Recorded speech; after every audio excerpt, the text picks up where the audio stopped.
같이 하나님께서 우리에게 주시는 말씀 마태복음 19장 1절에서 12절 말씀까지를 같이 봅니다. Scripture verses come from the book of Matthew, chapter 19, Matthew 19, verses 1 through 12. 마태복음 19장 1절에서 12절 말씀.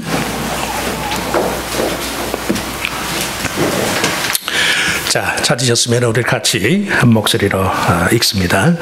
예수께서 이 말씀을 마치시고 갈릴리를 떠나 요단강 건너 유대 지경에 이르시니 큰 무리가 따르거늘 예수께서 거기서 그들의 병을 고치시더라.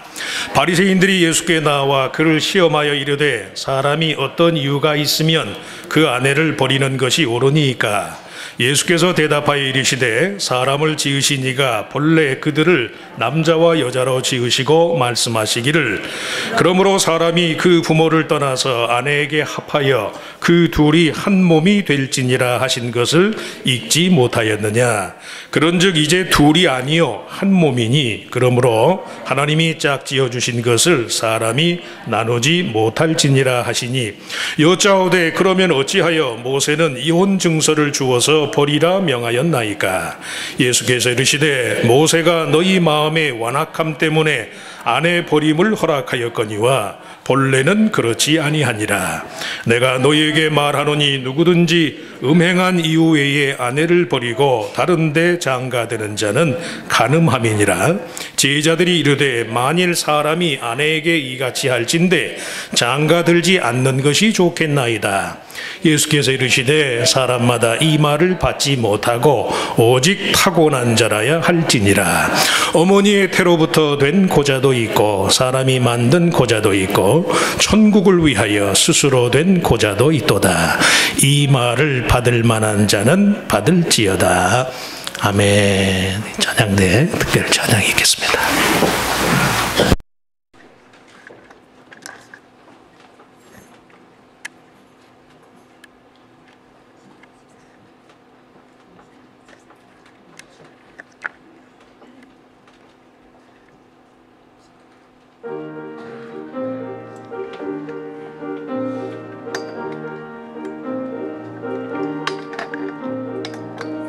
모든 바다를 흔들어 약한 마음 없이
네, 아름다운 찬양 감사합니다. 오늘따라 우리 여성 파트가 특별히 잘한다 봤더니 우리 새로운 멤버가 어디 갔어요? 피했어요 어디로? 뒤에 정선희 집사님이 또 새로 조인을 했어요. 어쩐지 평소에도 잘하지만 오늘 더 잘했어요. 성가대 잘 하실 수 있도록 박수로 한번 격려해 주시기 바랍니다. 자, 우리 같이 읽을 말씀을 가지고 본래는 그렇지 아니하니라 라는 그런 제목으로 잠깐 은혜를 나누고자 합니다. 이스라엘 성지 순례를 마치고 돌아온 사람들이 종종 하는 말 가운데 한 가지가 막상 이스라엘 땅에 가보니까 이스라엘 사람들은 별로 없더라. 이스라엘 사람들은 별로 없고 아랍 사람들만 많더라. 그런 얘기들을 종종 해요. 2014년을 기준으로 이스라엘 나라의 인구가 한 820만, 주가 아니고 뉴욕시티의 인구와 거의 비슷한데 인구의 75%가량이 유대인들인 건 사실이에요. 근데 팔레스타인 지역 전체, 그걸 이제 브리티시 맨더토리 팔레스타인 그러는데 옛날 영국 연방이 지배할 그 팔레스타인 영토 전체를 보면 유대인 분포도가 달라요. 전체적으로 보면 유대인 분포가 50%밖에 안 돼. 모슬렘이 48%, 기독교인이 2%. 사회학자들이 이걸 분석을 했더니 앞으로 한 2025년도가 되면 상황이 역전될 것이다. 회교도가 50%가 될 것이고 유대인은 48%가 될 것이다. 그렇게 전망을 해요.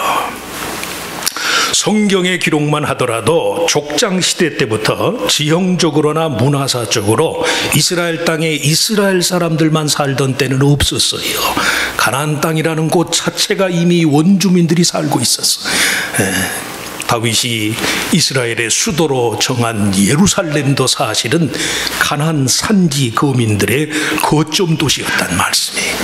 이스라엘은 태생적으로 주변인 혹은 경계인의 삶을 살아야 하는 사람들이 삶의 어느 것 하나도 완전 무결하다고 여길 만한 것이 없어요. 그런 상황에서 하나님이 그들로 하여금 네 마음과 뜻을 다하고 목숨을 다해서 주 여호와 하나님을 사랑해라. 그리고 그 마음 그대로 네 이웃을 사랑해라. 사는 것 자체가 이게 경계가 없고 이게 주변인으로서 사는데, 그런데 삶의 방식이 있어서만큼은 철저히 하나님의 뜻을 따르는 삶을 살도록 하나님이 요구하시더라.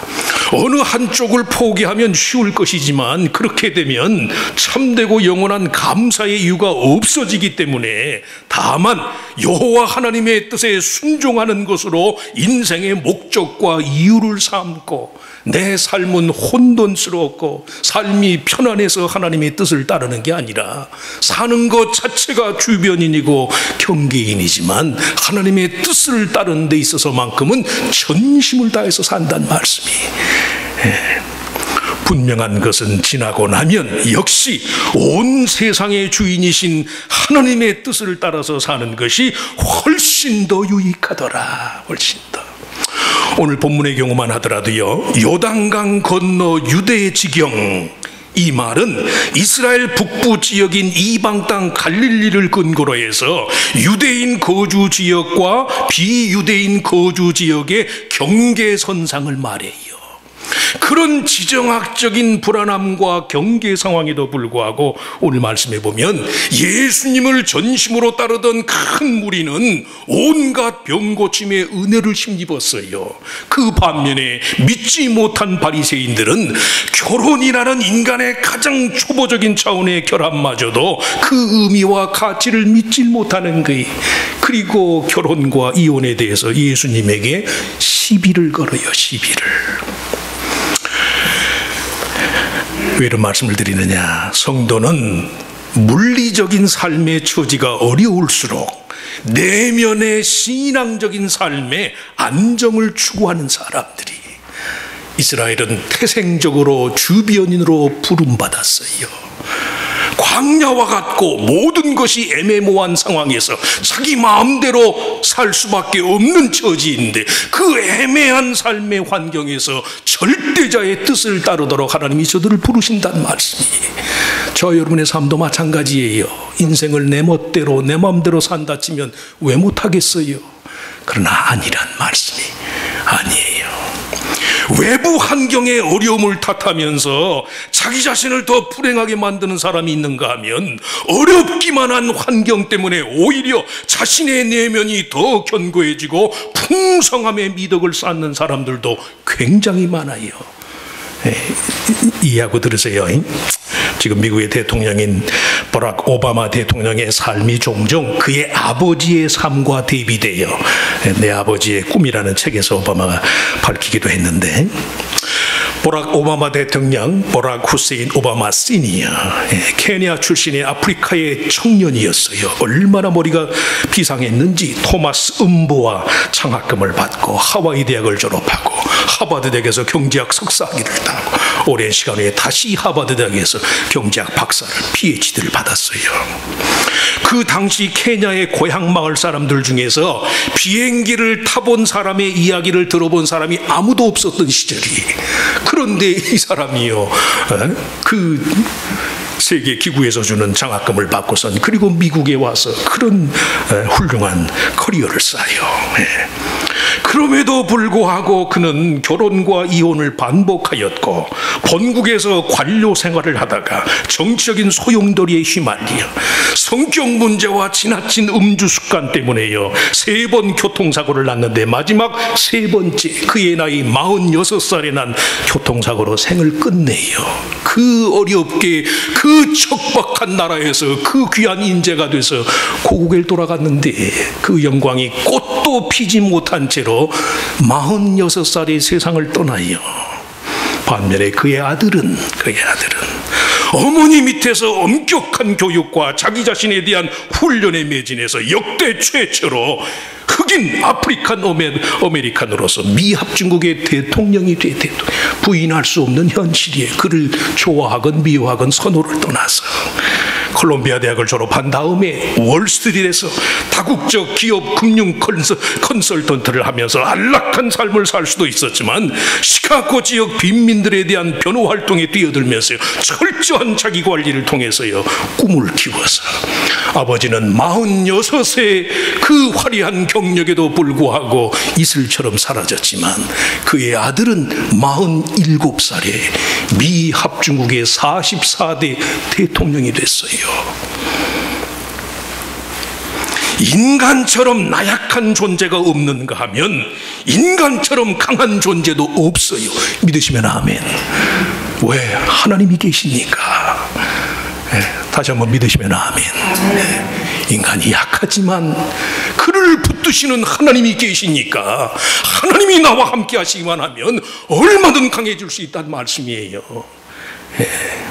자신이 처한 삶의 처지가 참되고 거룩한 것의 가치를 유지해 갈 수 없는 처지이기 때문에 더욱더 그 사람의 내면이 참된 것을 지향하는 그런 경우도 많더라는 말씀이에요. 이것도 이해하고 들으세요. 사람의 몸속에는 암세포가 자라기도 해요. 암세포. 그런데 동시에 암의 진전을 가로막는 호르몬, 우리가 아드레날린이라고 부르는 암세포가 인간의 몸에서 자라기도 하지만, 그 암세포의 증진을 가로막고 암세포를 죽이기까지 하는 호르몬도 우리 몸속에 있단 말씀이에요. 근거 없는 얘기를 하면 재미가 없으니까 지난 주간에 한국 일간지에 소개가 됐더라고요. 운동이 얼마나 좋은가, 운동. 생쥐한테다가 피부암과 폐암과 간암을 유발하는 병균을 심어놓은 다음에 쳇바퀴를 쳇바퀴. 하루 4km에서 7km를 생쥐가 막 달려요. 그랬더니 암세포가 생기지 않더래. 기존에 있던 암세포도 성장 속도가 60%까지 줄어들었대요. 뭐 때문에? 아드레날린 호르몬 때문에. 이게 스트레스에 반응하면서 면역 체계를 촉진해 가지고선요 자연 살해 세포를 암세포로 가는 역할을 한대. 운동을 하면 몸이 좋아져요.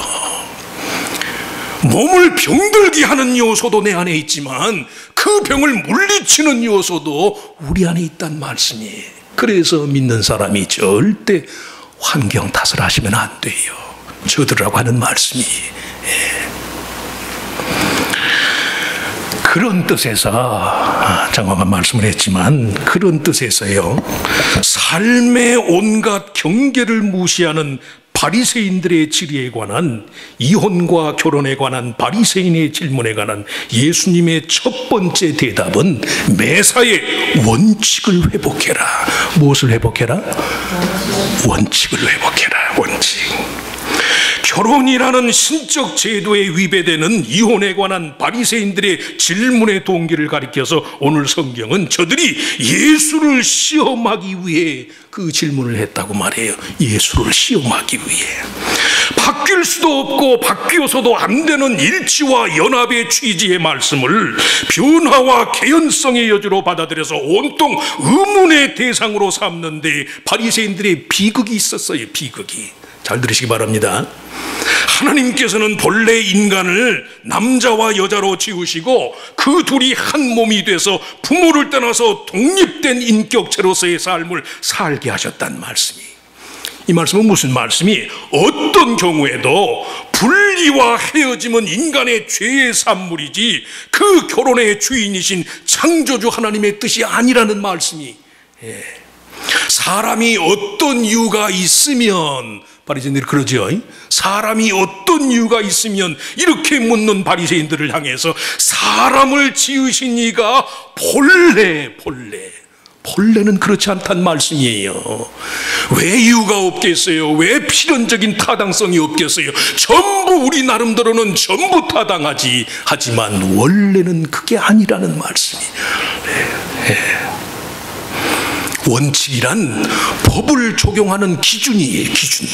법에 따라서 원칙이 정해지는 예는 없어요. 법에 저촉되지만 않는다면 이혼 증서를 주는 식으로 이혼할 수 있는 거 아닙니까? 이렇게 묻는 바리새인들에게 주님은 오히려 둘이 한 몸이 돼서 결합하도록 지으신 하나님 편의 원칙에 따라서 그 법의 적합성을 논해야 할 것이다. 법이 먼저가 아니에요. 뭐가 먼저예요? 원칙이 먼저예요. 원칙. 뭐가 먼저예요? 하나님 편의 원칙이 먼저예요. 원칙이. 남들이 다 그렇게 한다고 그래서 그럴 수 없어요. 아니에요. 하나님이 아니라는 건 아니에요. 그래서 결혼을 의미하는 히브리 말이요, 그저 거룩하다, 카도신, 결혼이라는 별도의 명사가 없어요. 결혼이라는 말은 그저 히브리 말로 거룩한 것, 성스러운 것. 그저 거룩하고 그저 귀하고 그저 성스럽다는 뜻이 하나님 편의 성스러움의 회복이 곧 결혼의 의미라는 말씀이에요. 매사의 신적인 것의 개입을 전제로 내가 함부로 넘어서도 안 되고 넘을 수도 없는 것이 있다는 사실을 인정해야 돼. 인정. 자주 말씀했지만 빗나간 주제이긴 하지만 그렇게 타고나는 경우도 덜어 있지요. 남자는 남자인데 이게 염색체 구조가 잘못돼서 인간의 그 구성상으로는 여성으로 태어나는 예도 덜어는 있어요. 그런 경우라면 어쩔 수 없겠지만 아무리 합리적인 이유, 아무리 인간의 모던한 견해를 내세우더라도 하나님이 주신 성의 정체성을 인간이 제 입맛대로 택하겠다고 하는 건 아니란 말씀이 아니에요. 믿음을 인간 속의 성스러운 것에 대한 절대 의존 감정이라고 표현하는 그런 종교 철학자들이 많아요. 넘지 말아야 할 선이 있거든. 넘지 말아야 할 삶의 경계가 있어요. 그것을 믿음으로 응답할 줄 아는 게 그게 믿음이에요. 그게. 이런 말씀을 드리는 제가 완벽해서 드리는 말씀은 아니에요. 뭐 이런 얘기를 뭐 정죄하는 식의 얘기를, 정죄가 아니에요. 정죄가.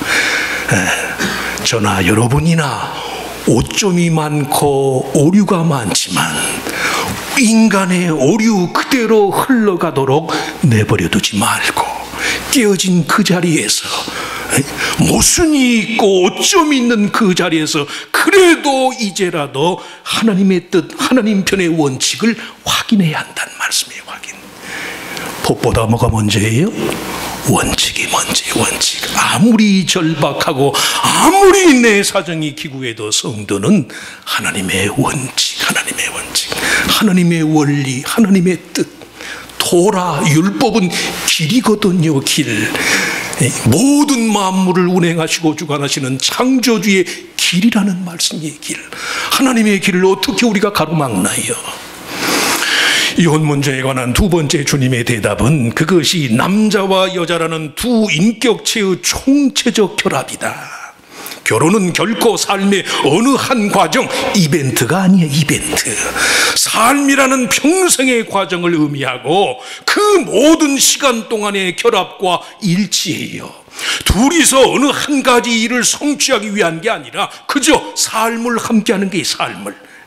한 몸이 되어라는 이 주님의 말씀의 문화사적인 의미를 고려할 때 몸은 영혼과 육체식으로 이분되는 개념이 아니라는 말씀이에요. 둘이 한 몸이 된다는 것은 그 둘이 함께 모든 면에서의 완성과 성숙을 추구하는 것을 말해요. 시간이 이제 많이 지났기 때문에 이제 한 달만 기다리면 우리 전진 전도사 아마 노동 허가서가 나올 거예요. 전화로 문의한 기록이 다 있으니까 몇 번 그 케이스에 대해서 문의한 것에 대해서 이민국 직원이 말했는데 무책임하게 한 얘기는 아닐 것 같아. 작년 8월 말에 우리 교회를 다녀갔으니까 벌써 6개월이 다 돼가잖아요. 결혼은 했지요. 얼마나 해가 탈 거예요. 저거 가끔 통화는 하는데. 목사님 저 혼자라도 그저 필리핀이라도 가야 할 것 같아요. 시간이 지연되니까 이 처가에 볼라도 없고 얼마나 마음을 졸이는지. 필리핀이라도 갈까요? 가지 마라, 가지 마. 정이 가려면 둘이 같이 가라, 같이.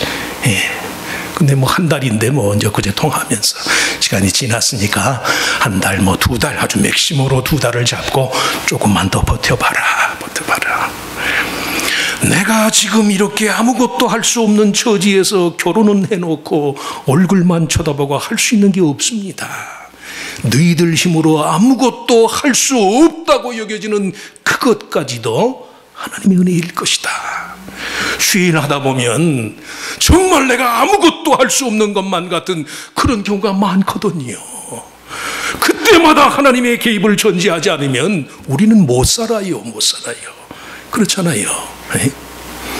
때로는 나는 아무것도 할 수 없고 하나님만이 하실 수 있습니다. 이것이 정말로 믿는 자의 삶에 인생 최고의 보화가 될 때가 많단 말씀이에요. 많아요. 절대 무슨 일을 이루기 위한 게 아니라니까요. 남편이 뭐 아내 앞에서 항상 체면이 쓰고 하는 것마다 다 잘 되고 좋죠, 좋죠. 그러면 안 되고 심한 말로 빌어먹는 경우가 있다 할지라도요, 그 고통과 그 세월을 함께 할 때 그들이 한 몸이에요. 한 몸을 어떻게 둘로 나누나요? 나누면 죽는 거지요. 예수님 당시의 풍습은 아니지만 서기 70년 예루살렘 성이 함락되고 난 후에 유대인의 결혼 예식에 신랑이 오른발로 유리잔을 깨뜨리는 습관이 있어요. 지금도 그래, 지금도. 신랑이 오른발로 유리잔을 깨뜨리는 거예요.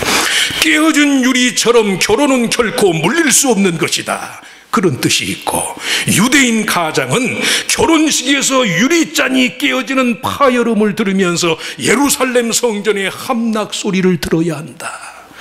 가정이 깨지는 것은 성전이 허물어지는 것이다. 교회가 있기 전에 뭐가 있었다고 그랬어요? 가정이 있었다고 그랬어요. 가정이. 아주 미안한 얘기지만 가정이요, 교회의 우선 개념이에요. 교회를 가정에다가 비유하는 예는 없어요. 가정을 교회의 유비로 삼아요. 바울도 그랬고 예수님도 그랬고. 성전이 함락되는 일이 다시는 일어나서는 안 된다는 하나님께 대한 성스러운 책임을 갖고 남자든 여자든 가정을 지켜야 한다는 말씀이에요. 실제로 서구사회 가정의 붕괴와 함께 기독교의 퇴락이 초래된 것이 사실이, 교회보다 우월한 이 땅에 유일한 제도가 있다면 가정이란 말. 그만큼 결혼은 한 남자와 한 여자가요 삶의 전부를 나누는 결합이에요. 그래서 결혼한 부부의 삶은 삶 자체가 완성된다기보다는 매일 새로운 시작을 경험하는 게, 물릴 수 있는 방안이 없다는 전제하에서 변화는 뭐가, 이 제도를 물릴 수 없으니까 결국은 누가 변해야 되겠어요? 우리가 변해야죠, 우리가. 그래서 결혼은 새로운 시작이란 말씀이에요.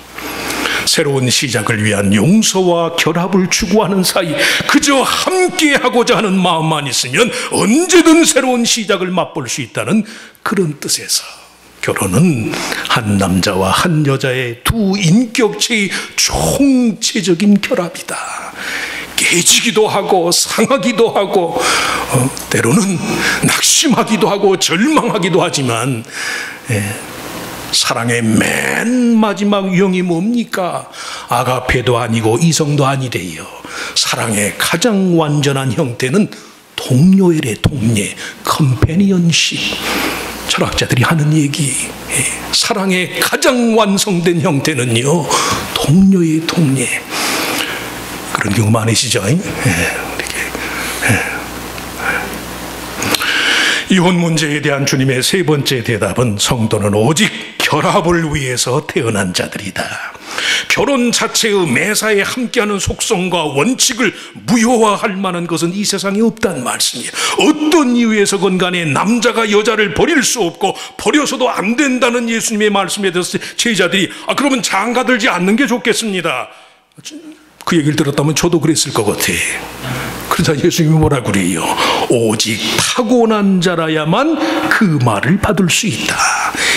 타고난 자라야만 그 말을 받을 수 있다고 말씀한 이 말은 이혼할 수 없는 결혼에 관한 예수님의 말씀을 뜻해요. 사람은 결혼을 위해서 타고났기 때문에 결코 결혼하지 않거나 이혼할 수 없다는 뜻이란 말. 만일 그럴 수 있다고 말하는 사람이 있다면 그도 역시 그렇게 타고난 사람일 텐데, 한 몸이 되도록 정하신 하나님이 그 둘이 헤어져 각각이 되는 창조의 원칙을 하나님 스스로 허무는 일이 과연 가능하겠는가? 성도는 언제든 하나됨을 위해서 내가 부름을 받았습니다. 결합하고 일치하는 일을 위해서 나는 타고났습니다. 이 배연구는 잘 들으시기 바랍니다. 히브리 말에는 총각이라는 말이 없어요. 처녀라는 말은 있어. 처녀, 레드, 처녀. 혼인할 거니까. 총각이라는 말이 없어요. 반드시 인간은 결합해야만 하는 게 결합. 어디 이성뿐이겠어요? 교회도 마찬가지죠. 교회도 오늘이 우리 교회 창립주일이에요. 주보 표지에 보시면 아시지만 인간은 결합할 자들이에요. 결합할 자들. 스스로 매사에 일치와 연합을 위해서 타고난 존재이지 분리와 분열을 위해서 타고난 사람이 아니다. 내 사는 성도로서의 내 삶의 사고방식이 일치와 연합을 위해서 타고난 자의 삶인가, 분리와 분열을 위해서 타고난 자의 삶인가? 대답은 하나지요. 일치밖에 없죠. 일치밖에. 미국식 일방주의적인 외교 정책의 폐단을 지적할 때 자주 사용되는 언급이요, 1930년대 프랭클린 루즈벨트 대통령의 외교 정책, 7가지 루즈벨트의 외교 정책이 있는데 그 첫 번째가 뭐냐면 좋은 이웃 정책, Good Neighbor Policy. Good Neighbor Policy. 그 정책의 제1원리가 좋은 이웃이 되기 위해서는 더 이상 나쁜 이웃이 되지 말아야 한다. 나쁜 이웃이. 그럴 때 있죠. 바꿔 말해서 나쁜 짓만 안 하면 좋은 사람 되는 거예요. 현실적으로. 괴물이 되는 경우들이 많거든. 이 루즈벨트 정치로 인해서 실제로 괴물이라는 말을 써요. 몬스터. 요새 그냥 핵을 가지고 노는 김정은이라는 놈 하는 꼴을 보면 저게 몬스터지 저게 사람인가. 괴물. 예. 환경이 괴물이 되게 만드는 괴물. 예. 좋은 이웃이 되기 위해서는 더 이상 나쁜 이웃이 되지 말아야 한다. 나쁜 이웃이. 예. 하나님을 섬기는 방식도 그렇고 가정을 지키는 것도 그렇고요. 우리의 신앙인으로서의 모든 삶의 덕목이 그래요.